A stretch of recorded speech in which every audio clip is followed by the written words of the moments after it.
Yung mga magulang, sabihin ko sa inyo mga Gen Z siguro hindi nagsasalita yung mga magulang nyo. Ang ginagawa niyan, magtitipid yan. Lalo na yung mga nasa ibang bansa, yung mga OFW. Kumakain yan siguro isang beses isang araw. Maging kumpleto lang yung pera nilang iuwi sa Pilipinas. Nakuha nyo? Tinitiis niya ng gutom, pagod, puyat, sakripisyo. Tandaan yung sinasabi ko. Dito naman sa Pilipinas, kung sakto lang yung kitaan, grabe rin magtipid niyan. Lahat ng diskarte rin, pinapasok niyan. Makauwi lang din ng perang sapat. Mauwi lang nila ng kumpleto yung perang iuwi nila sa mga kanya-kanya nilang pamilya. Maging magulang din kayo mga kaibigan, kaya maintindihan nyo. Sa ngayon siguro hindi nyo ako maintindihan, yung mga Gen Z.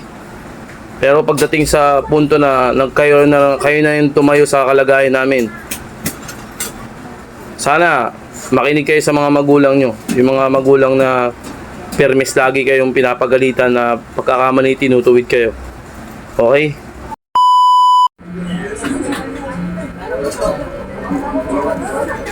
So guys, sa maparamdam ni Bunso, habang nanonood kami dito sa cellphone na to, nakatulog na lang siya. Ayun ito nyo. Kaya sa lahat ng mga magulang o sa lahat ng mga mama, kasi minabili, ang masasabi ko lang, sobrang saludo ko sa lahat ng mga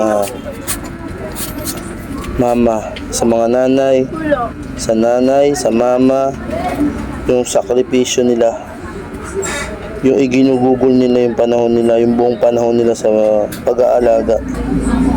Pwera dun sa mga irresponsableng magulang Dito tayo sa mga responsableng magulang.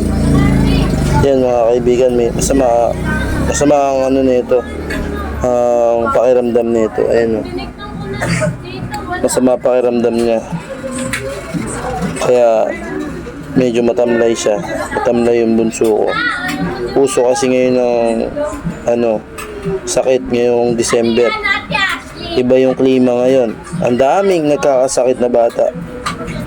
Kaya sobrang sumasaludo ako dun sa mga magulang, sa mga mama. Ang mama talaga, ang nanay talaga, ang pinaka nahihirapan sa mga anak. Nandyan yung hawak-hawak mo yung anak habang naguhugas ng plato, hindi ka makadumi.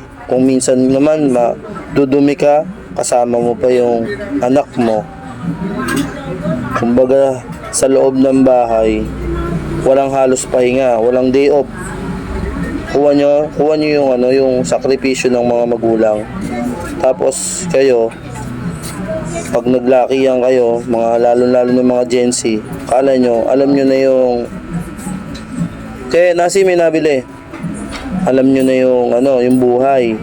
Nagmamarunong kayo. Para sa mga Gen Z, eto, nakita nyo? Dumaan kayo sa ganito. Halos hindi kayo madapuan ng lamok. Halos sobrang 24/7 kayong binabantayan, mga ganitong edad. Pepsi na lang po. Simulat lumabas kayo sa sinapupunan ng mga kanya-kanya nyong magulang, kanya-kanya nyong mama. Hindi kayo pinabayaan. Para to dun sa mga dun sa mga magulang na responsable. Kung irresponsible yung magulang nyo, exit kayo dito. Hindi kayo pwede rito manood or makinig. Para to dun sa mga magulang na naranasan ang kalbaryo, ang sakripisyo, dugot pawis, ang inalay para sa kanilang mga anak. Kita nyo, halos hindi na yan makaligo, halos hindi na makakain sa sobrang pag-aalaga sa mga kanya-kanyang anak. Safeguard. Buong magdamag, pinagmamasdan niya yan. Buong magdamag, Yung orange na lang. kinakapa ang katawan, chinicheck. Kano to? Buong katawan, chinicheck. Kano to? 27. Sige.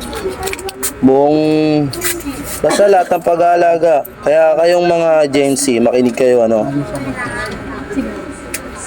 Magkakaroon din kayo ng mga anak.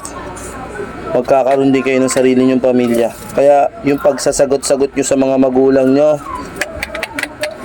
yung kawalang modo nyo, yan ang mga Gen Z. Kala nila, alam na nila. Yung mag-aasawa kayo ng maaga, ako, mag-isip-isip kayo mga anak. Pag-isipan nyo muna yung mga ginagawa nyo. Yung pag sasagot-sagot nyo sa magulang, mumurahin nyo, may mga ganyan ba sa inyo? Mga Gen Z ngayon? Kung akala mo, alam na nila lahat. Kung makakala mo, pag himingi ng pera, ganun-ganun nila, akala mo, pinupulot yung pera. Ganun kayo, di ba? Oh. Kung ganun ka, ikaw ang tatamaan na ito. Kung akala mo, lintik maglustay ng pera, magpainom, mag-ambag sa inuman, mag-inuman. Yelo, kuya. Oo. Nasi, ayusin mo na yung yelo, Nasi. Ano? Ayusin mo na yung yelo. Ano yun na ni kuya yung yelo? Papasok na. Nakuha nyo yung punto ko. Oh. Kaya kayo, hanggat maaga pa, mahalin nyo yung mga magulang nyo. Yung mga magulang na nagsakripisyo sa inyo. Yung hindi kumakain yan, kala nyo nagtitipid yan. Bawat minuto, bawat segundo, nagtitipid yan. May madala lang na sobra dyan sa bahay nyo. May maibigay lang sa inyo sa pangangailangan nyo. Grabe ang katipid yan. Grabe katipid namin mga magulang. Akala nyo masarap yung buhay namin? Hindi. Teka lang, ayusin lang natin to. Nakuha nyo? Kasi buksan mo na yun ano. Pagagalitan ko lang to mga to. Nakuha nyo yung ibig ko sabihin. Nakuha nyo yung punto ko mga kaibigan. Ha? Yung mga magulang, sabihin ko sa inyo mga Gen Z ha, siguro hindi nagsasalita yung mga magulang nyo. Ganto yan. Kapag ikaw, naging magulang ka na, umahawa ka na ng mga isang anak, 2, 3, 4, 5. Tapos, ang diskarte niyan, mga magulang na yan. Ewan ko ha, pero sa akin ganito yan eh. Base sa aking opinion o karanasan, ang ginagawa niyan, magtitipid yan. Lalo na yung mga nasa ibang bansa, yung mga OFW. Okay? Nakita nyo kung paano maglustay ng pera eh. Yung mga yan, hindi. Magkakamali kayo. Yung mga yan, lalo na yung mga nasa OFW, yung mga nag-iibang bansa, grabe ang pagtitipid niyan. Ha? Kumakain yan siguro isang beses isang araw. Maging kumpleto lang yung pera nilang iuwi sa Pilipinas. Nakuha nyo? Tinitiis niya ng gutom, pagod, puyat, sakripisyo. May mayabang lang kayo. Maging mayabang lang kayo sa Pilipinas sana.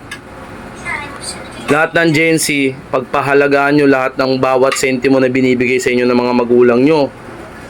Dahil napakahirap kumita ng pera. Akala nyo madali. Sobrang hirap kumita ng pera. Kung nararamdaman nyo lang sana. Balang araw magiging magulang din kayo. Tandaan nyo yung sinasabi ko. Dito naman sa Pilipinas, kung sakto lang yung kitaan, grabe rin magtipid nyan. Lahat ng diskarte rin pinapasok nyan. Makauwi lang din ng perang sapat. Mauwi lang nila ng kumpleto yung perang iuwi nila sa mga kanya-kanya nilang pamilya. Tapos kayo, lulustayin nyo lang, iinumin nyo lang, pakipag-inuman lang kayo. Kunyari, project. Kunyari, kung ano-anong ganap sa eskwelahan, magdadahilan pa kayo, lolokohin nyo pa yung mga magulang nyo. Konsyensya nyo yan. Balang araw, iikot ang mundo, mauunawaan nyo kung ano yung ibig ko sabihin. Kaya yung mga Gen Z, yung mga nag-uumpisa pa lang, mag-isip-isip kayo. Hindi madali ang buhay. Ha? Kaya matuto kayo magpahalaga ng bawat binibigay sa inyo ng mga magulang nyo. Tandaan nyo, pag nawala yung mga yan, baka magsisi kayo bandang uli. Okay? Doon naman sa mga magulang na irresponsable, wala tayong magagawa doon. Yung mga walang kwentang magulang, yung mga hindi talaga ginampanan yung kanilang pagiging magulang. Siguro may sapa kang mga ulo nun. Pero dun sa mga taong, dun sa mga magulang, na buong buhay nila, umikot na lang sa inyo, aba, suklian nyo naman kahit papano. Suklian nyo naman yung pagmamahal na binigay nila sa inyo. Okay? Oh. Maraming salamat sa panonood nyo. Sana nakapulot kayo. Walang magaling dito. Nagpapayo lang ako bilang isang bilang isang nakararanas din. Makita nyo naman, oh, ayan, oh. Makita nyo, alaga tayo, di ba? Sakripisyo tayo, tapos ng trabaho, diretso ng alaga. Ay, papasok mo. Ganun lang. Magiging magulang din kayo, mga kaibigan. Kaya maintindihan nyo. Ngayon, sa ngayon siguro, hindi nyo ako maintindihan, yung mga Gen Z. Pero pagdating sa punto na kayo na yung tumayo sa kalagayan namin, sana makinig kayo sa mga magulang nyo. Yung mga magulang na permis lagi kayong pinapagalitan na pagkakamali tinutuwid kayo. Okay? Maraming salamat sa inyo. And peace out.